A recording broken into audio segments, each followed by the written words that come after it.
brought to you by Charity Mobile, the phone company that shares your values.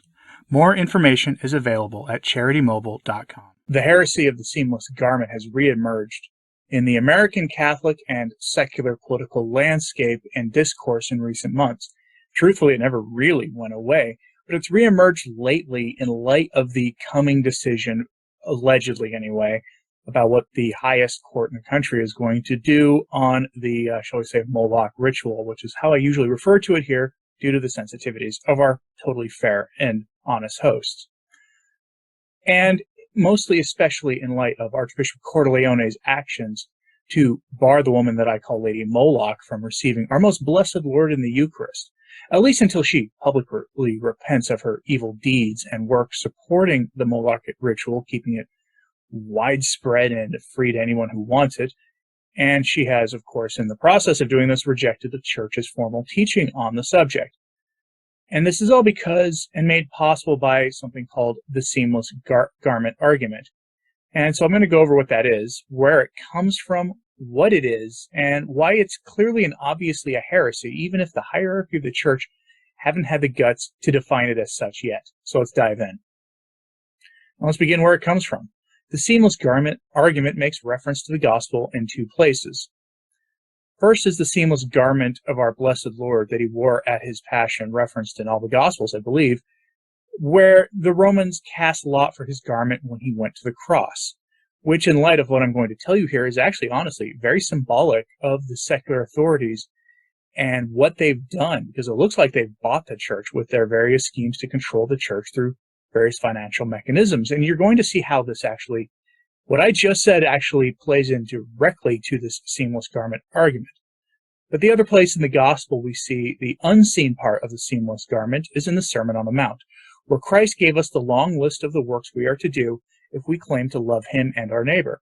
If we claim to be his disciples, then we must do the things the Sermon on the Mount lays out, and no reasonable Christian of any kind rejects that.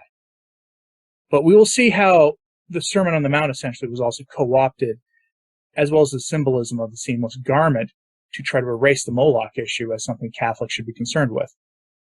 Where does the seamless garment idea in the Church in America comes from? It's really two places, actually. It's from the Kennedys and the priests who ministered to them, and from Cardinal Joseph Bernardin, the diabolical prelate depicted in Malachi Martin's novel Windswept House, where he was depicted engaging in unspeakable, grotesque satanic rituals with a real-life woman who claimed the story was true, and it was done to her, and was the inspiration for that scene in that book, since she told Father Malachi Martin about it herself back in the late 1980s before he wrote that book.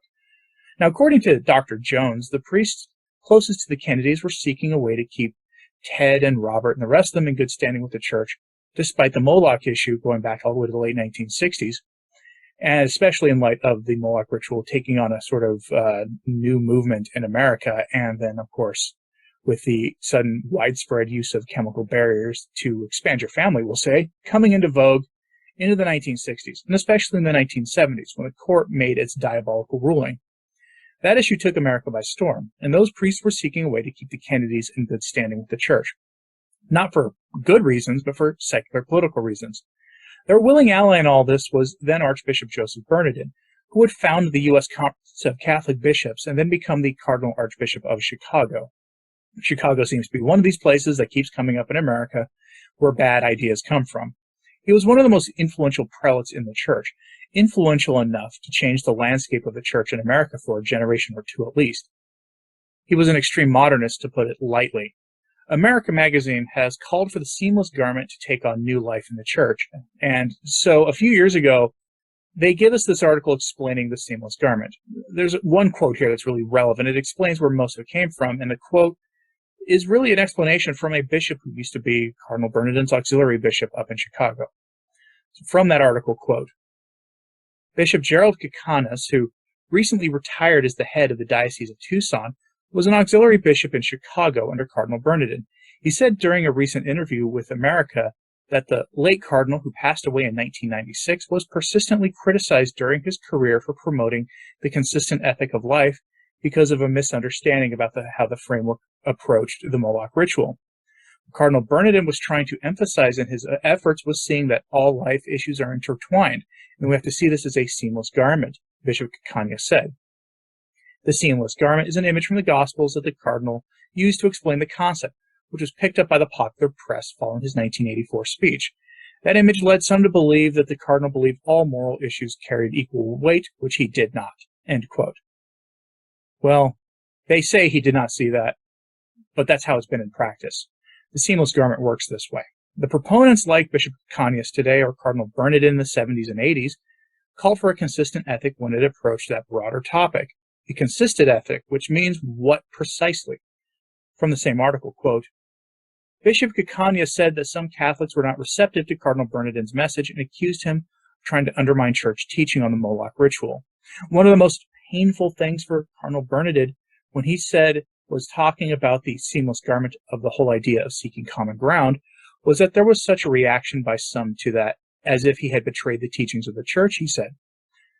The Cardinal, Bishop Caccania said, wanted to somehow heal the polarization that existed, and sadly still exists, not only in the church, but certainly in the world as well.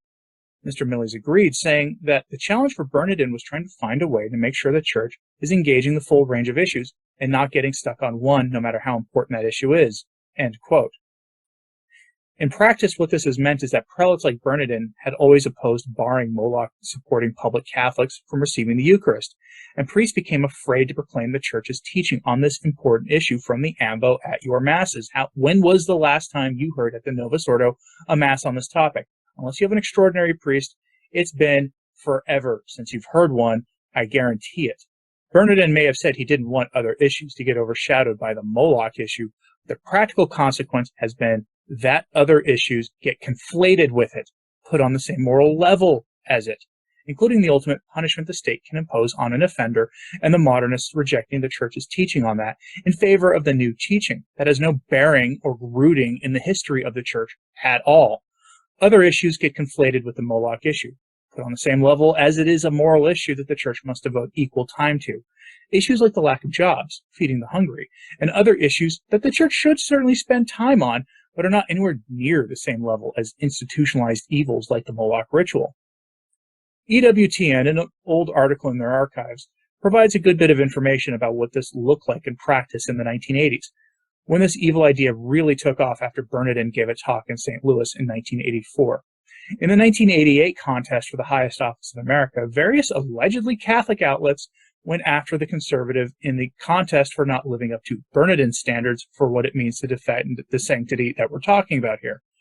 Bernardin never objected to their characterization of his position either, which is the giveaway about the true purpose of his work.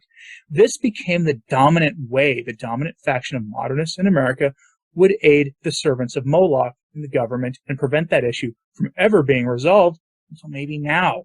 Maybe. Eventually, the Vatican did respond to this.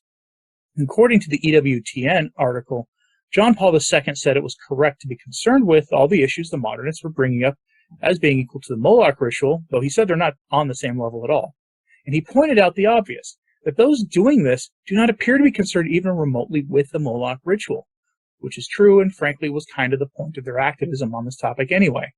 The point of the seamless garment was to provide cover for a particular faction on the American political landscape, permit Catholics to support them, and to essentially bury the Moloch ritual issue forever. That was the goal in practice. That is what happens when you equate issues that will never go away with something that hit the American landscape in the 1960s as an issue. Our Lord told us we would always have the poor with us. Economic downturns are a fact of life and have been since antiquity. But the Moloch issue has never been something that Christian society has ever been okay with. It was never institutionalized, protected by the highest powers in the land. It was something shunned and done in secret because people saw it for what it was, before the collective mind of the culture was so immersed in filth that our intellects became darkened and unable to discern reality from fantasy. The seamless garment is not even an attempt to equate the Moloch ritual with the timeless and frankly unsolvable problems. It's an attempt to erase the Moloch issue as an issue that the church should stand up against so the church can go into the lucrative business of addressing those unsolvable problems with the help of governments that officially promote the Moloch ritual as policy. That is what the seamless garment is, and that is why I said at the beginning that the image of the Romans casting lots for Christ's tunic comes to mind as what we've really seen. These prelates all used the seamless garment to buy the loyalty of the church, which is why the Vatican has said precious little about this, other than John Paul II's statement and a related statement by then Cardinal Ratzinger in 2004 that was buried by, guess who, Ted McCarrick, to preserve the seamless garment as USCCB policy. Bernardin's approach destroyed the credibility of the institutional church in America far more effectively than anything else would until the Ted McCarrick problems emerged starting in 2003. The fact that McCarrick is part of this story is something that people should think about for a moment. It really does shed light on this problem. So what do you think of this? Is the seamless garment as a sort of policy as influential as I make it out to be? Is that argument as influential as I say it is? Are the bishops who tolerate or even use this argument as bad as I say they are? Let me know what you think in the comments, please. I'm honestly interested in what you have to say about the seamless garment topic, since it permeates everything in the church in America and, frankly, abroad. If you're not in America, let me know how widespread this is in your own culture. And let me know what you think of how the bishops have handled the Moloch ritual in America since the 1970s. I wish the bishops would adopt an ethic on this issue that was consistent with what the church has always taught. We can't expect that from the modernists. That's what I think. So let me know what you think about all of this, and like and subscribe if you haven't. It really does help. And share this on social media with people who you think need to see it. As always, pray for the church. I'm Anthony Stine. Ave Maria.